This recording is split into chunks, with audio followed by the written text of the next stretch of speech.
start with their division first and kind of work our way down the bracket in some sort of sense.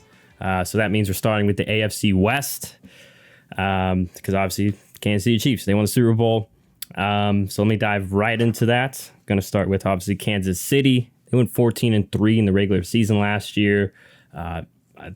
Double checking here, I believe, they were 6-0 in the division. Just side note, there's only one other team that went undefeated in their division, so that obviously helped. But we know, obviously, they won Super Bowl. They were great. Mahomes in that offense obviously didn't need Tyreek Hill because remember that was a huge criticism last year was, is this Chiefs offense going to be the same without Tyreek? We saw they got by just fine because they obviously won the Super Bowl. So as any team on top, you're going to have some departures, especially role guys and such. So let's go into those. First one, which I forgot to note in this spreadsheet, is coaching staff losing Eric Bieniemy to the Washington Commanders. I almost said the wrong name. So he's one of their losses. And then player-wise, lost tackle Orlando Brown Jr., lost guard/tackle Andrew Wiley as well. He went with Bieniemy to Washington. Lost a couple wide receivers in Juju Smith-Schuster and Mecole Hardman. And then on the defensive side of the ball, they lost defensive end Frank Clark, who's been solid for them for the past couple of years. Carlos Dunlap as well the past 2 years. And then interior defensive lineman Kalen Saunders, as well as safety Juan Thornhill. They did add in free agency tackle Jawan Taylor from the Jaguars and also tackle Donovan Smith from the Bucks. So it'll be interesting to see Jawan Taylor. He had a solid year last year. Maybe Chiefs feel like they can build up. He can build on that. It seems like he's going to be playing on the left side. And then I'm assuming Donovan Smith, maybe depth or on the right side. And then on the defensive side of the ball in free agency, they added defensive end Charles Omenihu from the San Francisco 49ers, safety Mike Edwards, and linebacker Drew Tranquil from the Chargers. And draft-wise, obviously they're at the end of the rounds for the most part. First round, grabbed a defensive end, Felix and a DK Uzama from Kansas State. So apologies if I mispronounced your name there, Felix. And then in the second round at pick 55, they went with wide receiver with Rashee Rice. And then they went tackle and safety in the third and fourth. So, John, with all that in mind, what are your thoughts on the Chiefs offseason and how it will affect this season?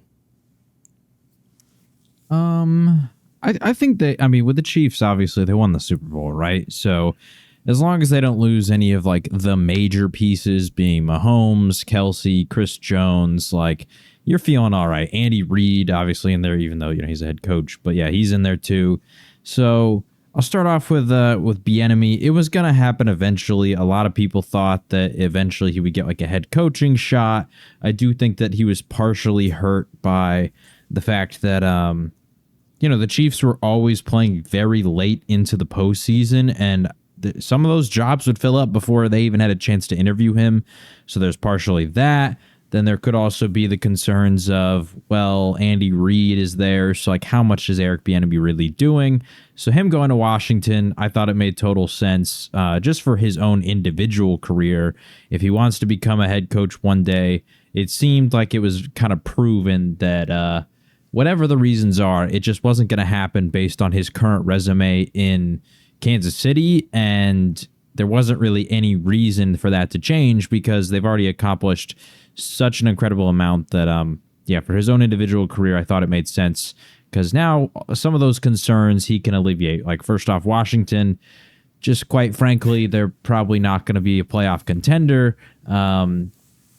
Who knows? They might surprise, but with the Eagles and Dallas in the division, it seems unlikely they'd be going to the playoffs. So that eliminates the deep postseason run, which means he can potentially interview a lot earlier. And then also, you don't have Andy Reid there. You don't have Patrick Mahomes there. So people can't necessarily have that same excuse if you do a really great job in your own individual spot. So it made total sense that Bieniemy left. And honestly, although it sucks, we've seen the Chiefs cycle through coordinators many times during the Andy Reid era, and they're not that affected because, once again, Andy Reid is the central piece of that. So I don't really mind any of like the coaching changes that really happened. In terms of the actual departures of players, the only one that really stood out to me would be the Orlando Brown Jr. departure. I figured that after trading for him, they would have put a lot more of an emphasis on keeping him. That said, I can't remember exactly what his contract demands were while he was there, but it makes sense that they would try and move on just because you're paying Mahomes, you're paying Kelce, you're paying Chris Jones, you're paying quite a few people a lot of money, and you can't keep everybody. We saw that with Tyreek Hill, and now we're seeing that with Orlando Brown Jr. I also think that with the draft that they've had recently, you talk about Creed Humphrey, Trey Smith, some of these guys have been able to pick up. Their offensive line is in a lot better state than it was when they traded for Orlando Brown Jr., and some of those guys have also exceeded expectations based on the rounds that they were picked. Even like Creed Humphrey, for example, right? Like, I mean, I know he was second, third round, but he's arguably the best center in the league with, he's in the conversation with Jason Kelce. And when Kelce retires, he's probably going to be the guy to pick up the mantle. And when you drafted him, that wasn't what you were expecting. You were thinking, oh, this is a guy who's a great center. He could, maybe become one of the top ones. But the fact that so young into the league, he's already proven himself like that, kind of gives you a little more wiggle room in terms of the tackles to try and maybe go a little bit cheaper there because of some of the studs you've hit on the other spots on the line. So not super surprised by that. And adding Jawan Taylor and Donovan Smith, I think that, with the way the Chiefs play, they'll be fine at tackle. I did really like the Charles Omenihu pickup, although he doesn't have like the craziest of career so far. I thought that he was a pretty solid option with Houston.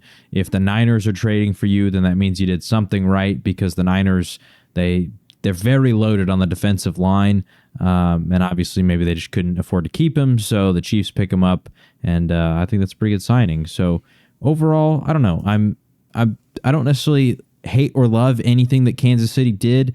I am very interested to see how some of the players who aren't necessarily current additions, but Kadarius Toney, Sky Moore, some of those guys, really fill in as the new receivers of this roster, considering that Hardman and Juju are both gone. They'll still have Marquez Valdez-Scantling and Kelce, who, could be the top two options. But I don't know. It's going to be exciting to see the Chiefs with some of this new young talent, because obviously you lose Tyreek Hill, but you got guys like Moore, Toney, and Rashee Rice, as we talked about. And, all three of those guys are incredibly dynamic and really could be some pretty big game changers. Yeah, I want to throw in on that topic. Also, Justin Ross, a guy who was highly touted going into college and then coming out of the draft. I think it was a back issue, I believe, right? When he came out in the draft, didn't go drafted. They got him late. He sat out last year, so he could be a contributor too, and that would be great for them. But yeah, I'm with you basically. As long as the main pieces are there, Chiefs will be in the conversation. And I will say, though, as of recording right now, July 27th, Chris Jones is kind of, if I believe correctly, he's kind of doing a holdout or just trying to get a contract restructure, because a few other defensive linemen have kind of jumped him in terms of earnings. And obviously, we'll talk defensive lineman rankings, a week or so from now or later on. But I think Chris Jones arguably at least top 2, top 3. So he's obviously, who knows, just, we've seen crazy things in sports. I'm not saying, but I mean, who knows? Hopefully they can get a deal done so they can keep him in place, because as good as the defensive pieces are that they have, McDuffie last year and Karlaftis, those guys are really good. The two linebackers have been solid. It's kind of the trickle down effect, because Chris Jones is so great, and then it makes everyone else's job a little bit more easier, because even like just to add on, he is, I would say, relatively clutch, or just he's one of those premier defensive linemen that come in and make an impact in big moments, like in the Super Bowls and such. So just an important thing to keep an eye on during this training camp. Also, hopefully, you mentioned Kadarius Toney too. He could be a big weapon for them. I think he's already dealing with a lower leg injury. So hopefully he gets back on track. But Sky Moore apparently has been killing it in training camp too. So, or in the summer. So we will see what if the Chiefs can basically continue their dominance in the AFC West. Because last year, I think I was like, man, this could be maybe the year that they get, see some heat from their division rivals. But it didn't really seem to be the case, as it has been the past few years. But be a true test of a dynasty if they can keep this going, because that's 2 and not 3 years. Is it 2 and 3 years that the Chiefs have won, or 2 and 4 years? I think the Super Bowl. 2 and 4. I think 2 and 4. They right? went Because we had the Bucks and the Rams who won between them. Yes, the Rams. It was Rams Bengals last year. Yes. Okay, so Yeah. 2 and 4. Like I said, we'll see if they can keep this going and build off of it. But they got the good pieces in place.